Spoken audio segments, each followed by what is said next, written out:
जय हिंद दोस्तों, आप सभी का मेरे YouTube चैनल टारगेट इंग्लिश गुरु में स्वागत है।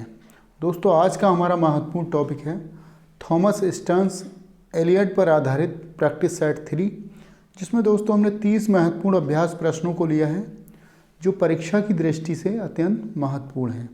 इसलिए दोस्तों वीडियो को शुरू से अंत तक ज़रूर देखिएगा ताकि दोस्तों आप सारे प्रश्नों को अच्छी प्रकार से समझ सकें। तो चलिए दोस्तों, देर ना करते हुए आज का महत्वपूर्ण वीडियो शुरू करते हैं।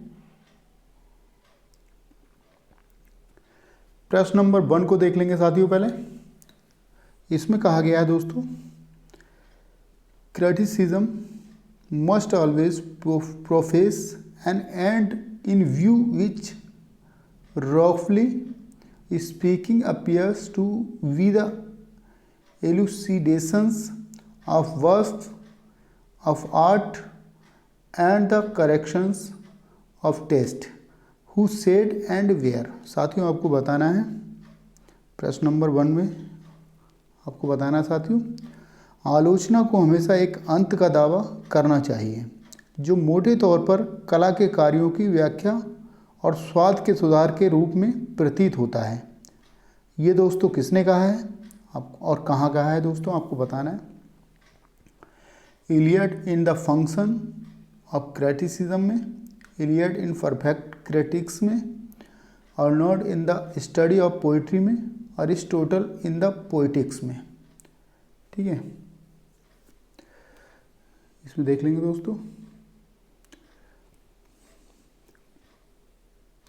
इसका सही आंसर हो जाएगा दोस्तों Iliad in the function of criticism में। ठीक है, A is the right answer. आइए साथियों देख लेते हैं, प्रश्न नंबर 2 की तरफ चलते हैं। इसमें कहा गया साथियों, what are the 2 chief tools of the critic according to Eliot. अर्थात दोस्तों इलियड के अनुसार आलोचक के 2 प्रमुख उपकरण कौन से हैं।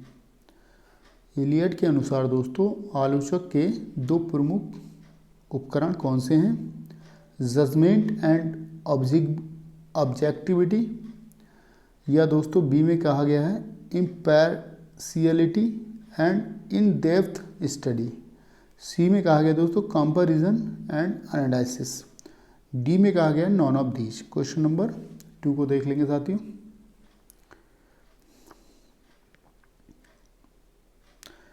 जजमेंट एंड ऑब्जेक्टिविटी अर्थात दोस्तों निर्णय और निष्पक्षता, और बी में कहा गया निष्पक्षता और गहन अध्ययन, सी में कहा गया दोस्तों तुलना और विश्लेषण। इनमें से कोई नहीं। ठीक है, इसका सही आंसर हो जाए comparison and analysis, C is the right answer. प्रश्न नंबर 3,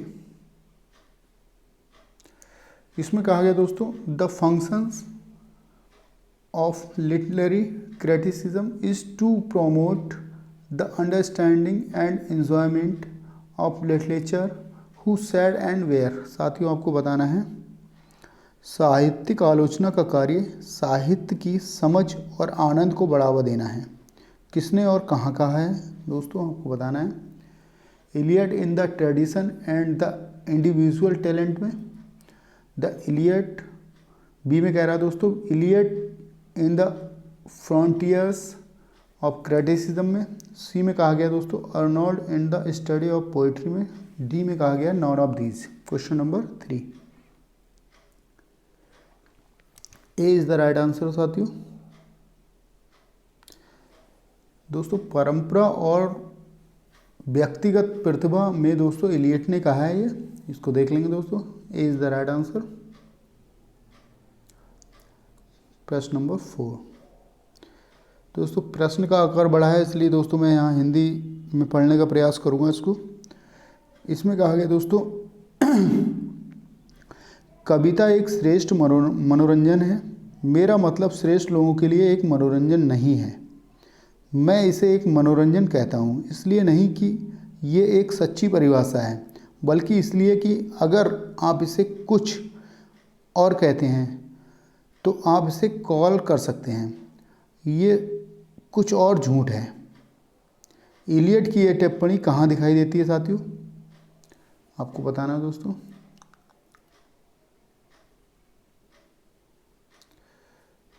एलियट की ये टिप्पणी कहाँ दिखाई देती है? प्रश्न नंबर 4 को देख लेंगे दोस्तों। इसमें कहा गया दोस्तों, in the preface of the sacred would में, ठीक है, ये इज द राइट आंसर, ये इज द राइट आंसर साथियों। आइए देख लेते हैं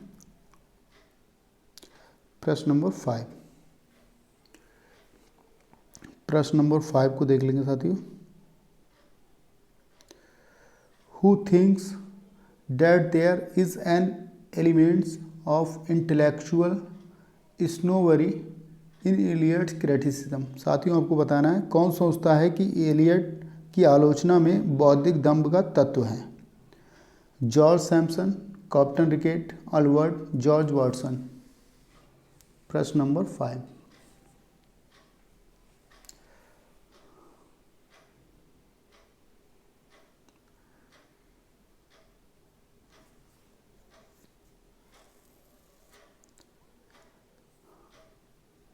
इसका सही आंसर हो जाएगा साथियों George Watson. D is the right answer, George Watson.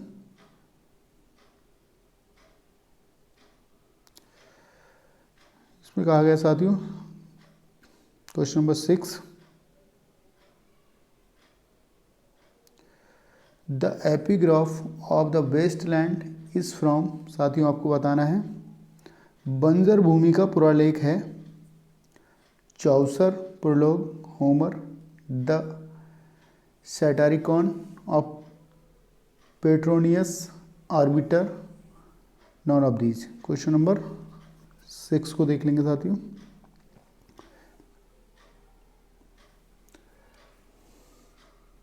दोस्तों C is the right answer, the Satyricon of Petronius Arbiter. इसका सही आंसर हो जाएगा, C is the right answer. आइए दोस्तों question number 7।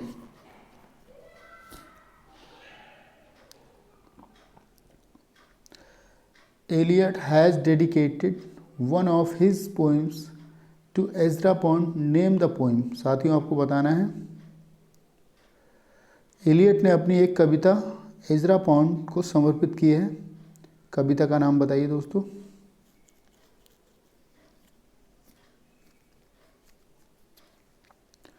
Proof rock, the Waste Land, Four Quartets, Ash Wednesday.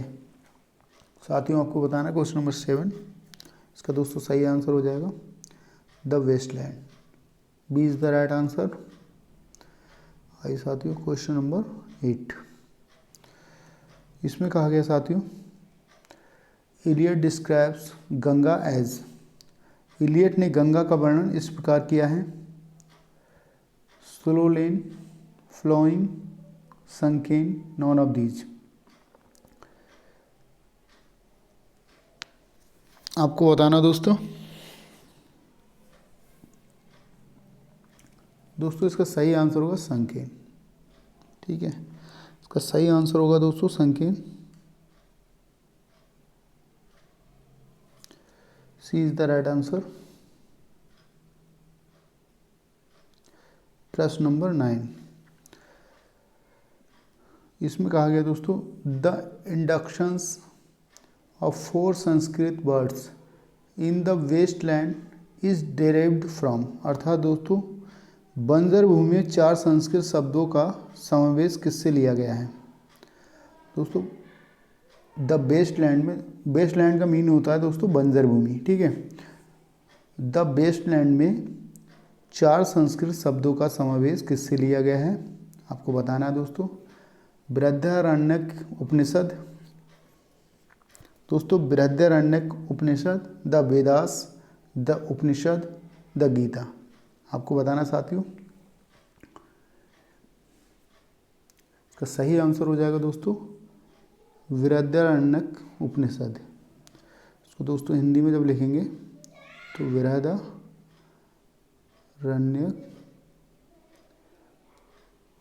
उपनिषद लिखेंगे दोस्तों, इसको इस तरह से लिख सकते हैं, ठीक है।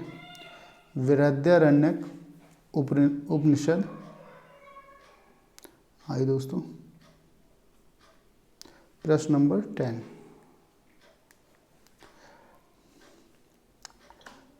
क्वेश्चन नंबर 10 की तरफ चलेंगे।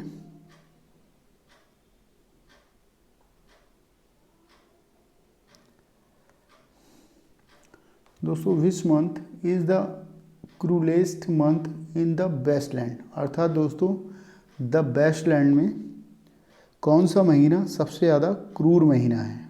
ठीक है, मार्च, अप्रैल, मई, जून। प्रश्न नंबर 10, इसका सही आंसर हो जाएगा दोस्तों अप्रैल। अप्रैल जो मंथ है दोस्तों सबसे ज़्यादा क्रूर है द वेस्टलैंड में। ठीक है,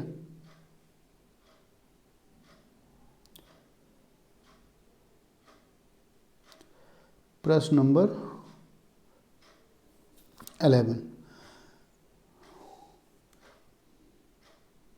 दोस्तों यहाँ कहा गया है मैडम सोसोस्ट्रिस प्रसिद्ध, दोस्तों madam Sosostris famous clairvoyante appear in, साथियों कहा गया है मैडम सोसोस्ट्रिस प्रसिद्ध भेदक इसमें प्रकट होते हैं द हॉलोमैन में, द फोर क्वार्टेट्स में, द वेस्ट मिडलैंड में, नॉन ऑफ दीज में। Question number 11, C is the right answer दोस्तों the Westland. C is the right answer the Waste Land. आइए साथियों देख लेते हैं।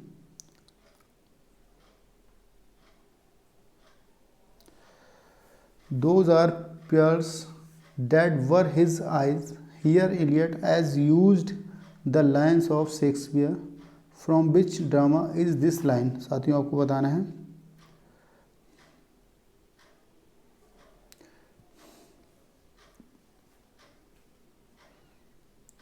क्वेश्चन नंबर 12 को देख लेंगे। इसमें कहा गया दोस्तों वे मोती हैं जो उसकी आंखें थी। यहाँ इलियट ने शेक्सपियर की पंक्तियों का प्रयोग किया है। ये पंक्ति किस नाटक से हैं? हैमलेट से, Macbeth, the Tempest, none of these. Question number 12 सही आंसर हो जाएगा साथियों the Tempest. C is the right answer.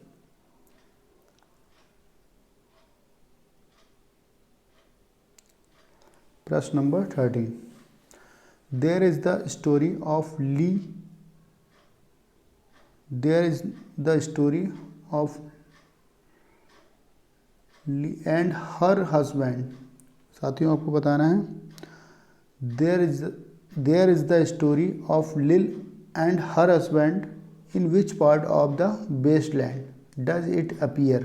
साथियों आपको बताना है लील और उसके पति की कहानी है जिसमें दोस्तों द वेस्टलैंड का हिस्सा दिखाई देता है।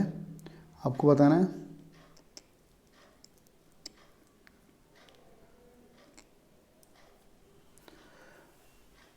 प्रश्न नंबर 13 को देख लेंगे। दोस्तों इसका ए ऑप्शन सही होगा। In the second part a game of chess. ठीक है, आइए दोस्तों देख लेते हैं। प्रश्न नंबर 14,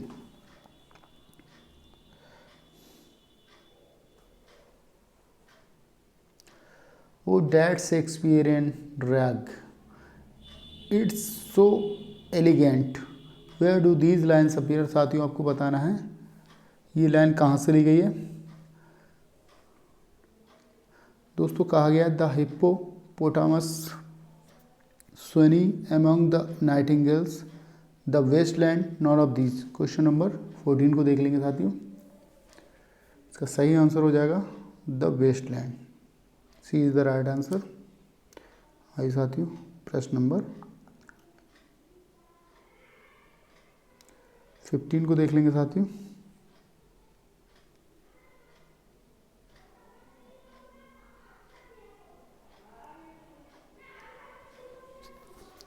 दोस्तों ट्वीट ट्वीट ट्वीट चहचहाना चहचहाना। ठीक है, जग जग जग जग जग गुड़ भी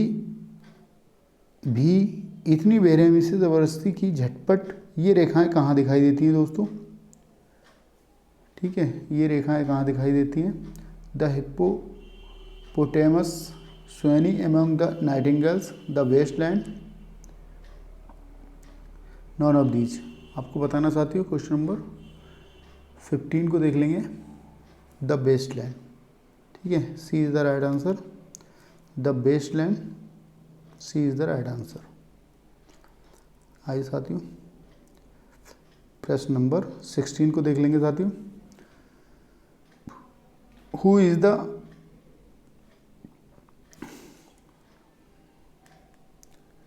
दोस्तों इसमें कहा गया है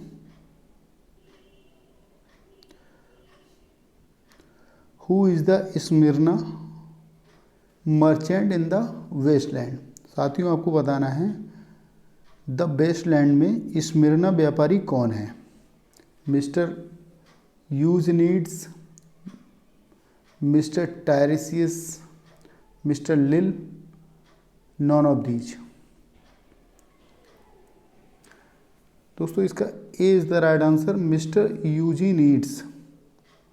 दोस्तों यूजनीड्स इसका सही आंसर हो जाएगा दोस्तों।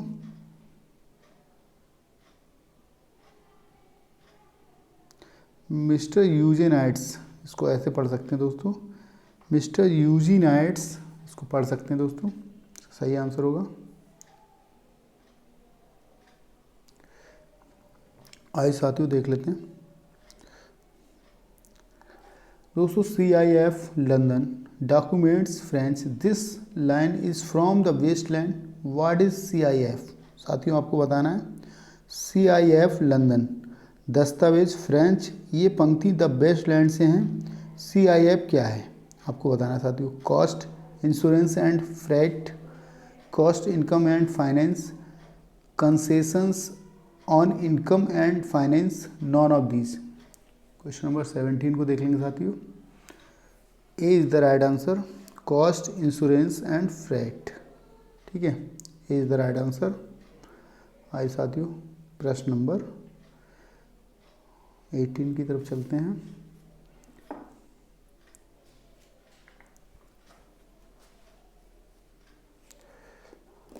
इसमें कहा गया साथियों, when the human engine waits like a taxi throbbing waiting, who is said to be the human engine here in the Westland.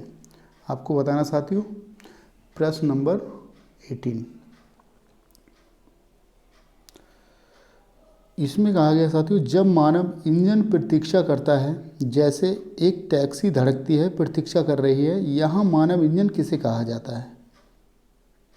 Westland में दोस्तों मानव इंजन किसे कहा जाता है आपको बताना है। लिल को, टायरेसियस को, द टाइपिस्ट गर्ल को, द हियासिंथ गर्ल को। ठीक है, इसका सही आंसर हो जाएगा दोस्तों the typist girl, C is the right answer.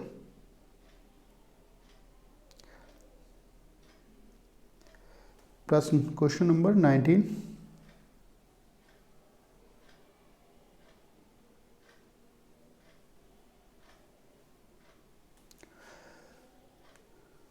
दोस्तों यहाँ कहा गया है, exploring hands encounter no defence, in which part of the Westland does this line appear. साथियों हाथों की खोज करने से कोई बचाव नहीं होता, ये रेखा द वेस्टलैंड के किस भाग में दिखाई देती है?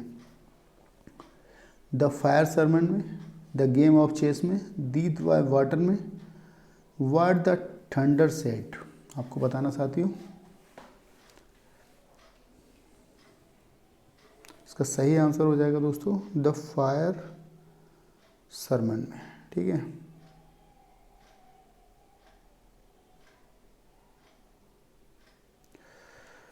Question number 20, who is the Phoenician sailor in the Westland. अर्थात दोस्तों आपको बताना है द वेस्टलैंड में फोनिशियन नाविक कौन है? Tiresias, Philip, Phlebas, Philip. Question number 20, C is the right answer, Phlebas, C is the right answer, Phlebas. आइए दोस्तों प्रश्न नंबर 21। Dry bones can harm no one, in which part of the Westland does this line appear. साथियों आपको बताना है सूखी हड्डियाँ किसी को नुकसान नहीं पहुंचा सकती। ये दोस्तों द वेस्टलैंड के किस भाग में दिखाई देती हैं पंक्तियाँ, आपको बताना है। The burial of the dead, the game of chess, death by water, what the thunder said. Question number 21।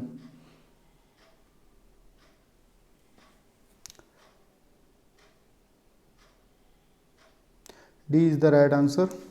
आइए दोस्तों देख लेते हैं।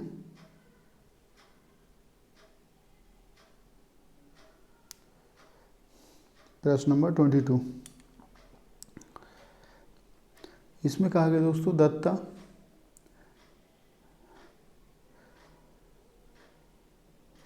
दयाधोम दमयता शांति शांति शांति are the words used by Elliot.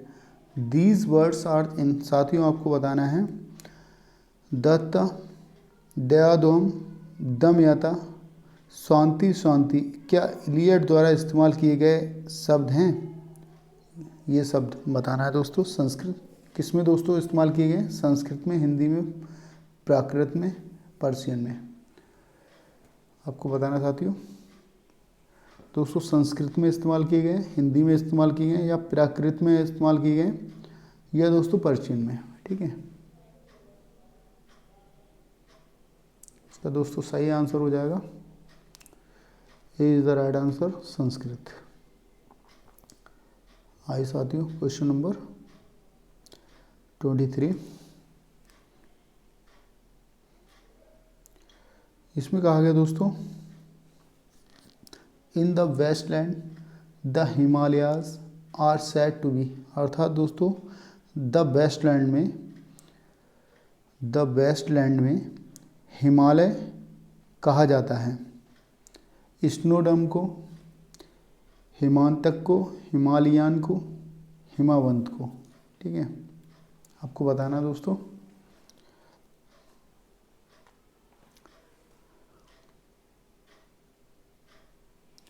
इसका सही आंसर हो जाएगा दोस्तों D is the right answer, Himavant. दोस्तों हिमालय किसको कहा जाता है द वेस्टलैंड में? हिमावंत। आइए दोस्तों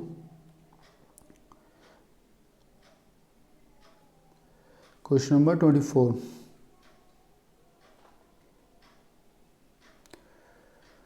दोस्तों मैं यहाँ हिंदी पढ़ने का प्रयास करूँगा इसकी। दोस्तों कहा गया इंडीड सो डीपली एम आई इंडीप्ड। इसको पढ़ लेंगे दोस्तों, हिंदी में देख लेंगे। वास्तव में मैं इतनी गहराई से ऋणी हूँ। मिस वेस्टन की पुस्तक कविता की कठिनाइयों को मेरे नोट्स की तुलना में बहुत बेहतर तरीके से स्पष्ट करेगी, और मैं इसे उन लोगों को सुझाता हूँ जो कविता के इस तरह के स्पष्टीकरण को परेशानी के लायक समझते हैं। किस बारे में दोस्तों? मिस वेस्टन की किताब क्या एलियट बात कर रही है? ठीक है दोस्तों, मिस वेस्टन की किताब क्या एलियट के बारे में बात कर रही है? आपको बताना दोस्तों। फ्रॉम रिचुअल टू रोमांस, इसको देख लेंगे दोस्तों। The golden bug, from romance to ritual, none of these. Question number देख लेंगे दोस्तों 24। दोस्तों इसका सही आंसर हो जाएगा from ritual to romance, A is the right answer. आइए साथियों question number 25।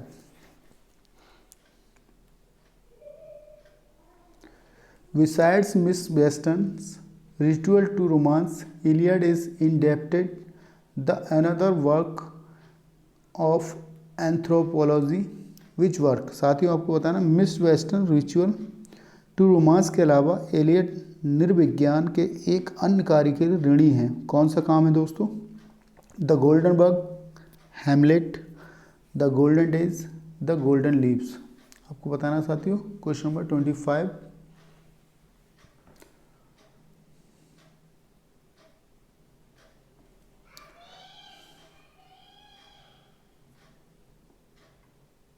A is the right answer. A is the right answer, the golden bug। आइए साथियों, प्रश्न number 26। Eliot is indebted to works the golden bug and the other is. साथियों आपको बताना है। Question number 26। Iliad के दो कार्यों के लिए ऋणी है गोल्डन बग और दूसरा है। दोस्तों इसको गोल्डन वाफ पढ़ेंगे।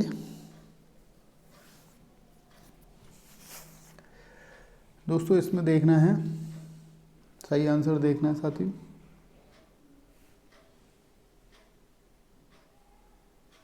दोस्तों एडोनिस, एटिस, ओजिरिस। ठीक है, ये इज द राइट आंसर। आइए साथियों देख लेते हैं।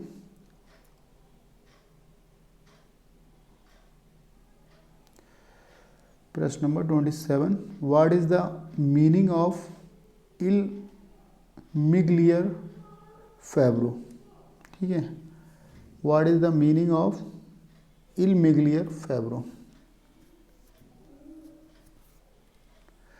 The better technician, the better electrician, the better grammarian, the better craftsman. आपको बताना साथियों। Question number 27। दोस्तों इल मैग्लियर फेब्रो का क्या अर्थ है, आपको बताना साथियों।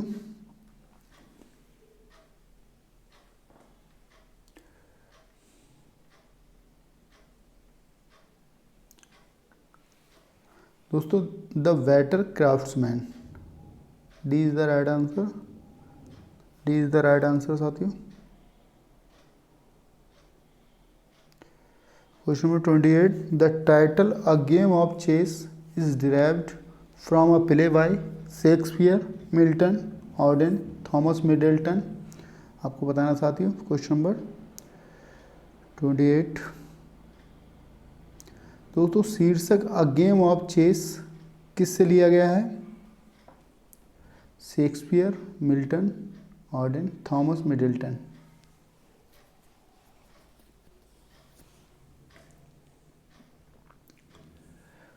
इसका सही आंसर हो जाएगा दोस्तों थॉमस मिडल्टन से लिया गया है, कि प्ले द्वारा दोस्तों उसको लिया गया। प्रश्न नंबर 29।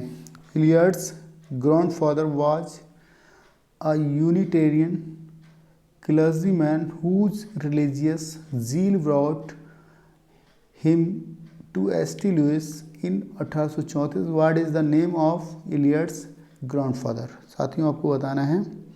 इलियट के दादा एक यूनिटेरियन पादरी थे जिनके धार्मिक उत्साह ने उन्हें 1834 में सेंट लुइस में पहुंचाया। एलियट के दादा का नाम क्या है, आपको बताना है। William Greenleaf Eliot, Juan Eliot, Stearns Eliot, none of these. Question number 29। दोस्तों इसका सही आंसर हो जाएगा William Greenleaf Eliot, is the right answer. आइए साथियों प्रश्न नंबर 30। Eliot's father suffered the guilt of not having become. साथियों आपको बताना है इलियट के पिता को न बनने का दोष सहना पड़ा।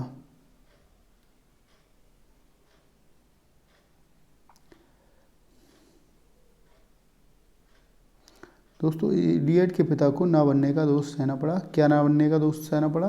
A clergyman, a teacher, an MP, a मायर।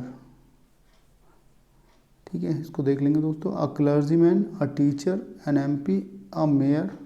आपको बताना दोस्तों।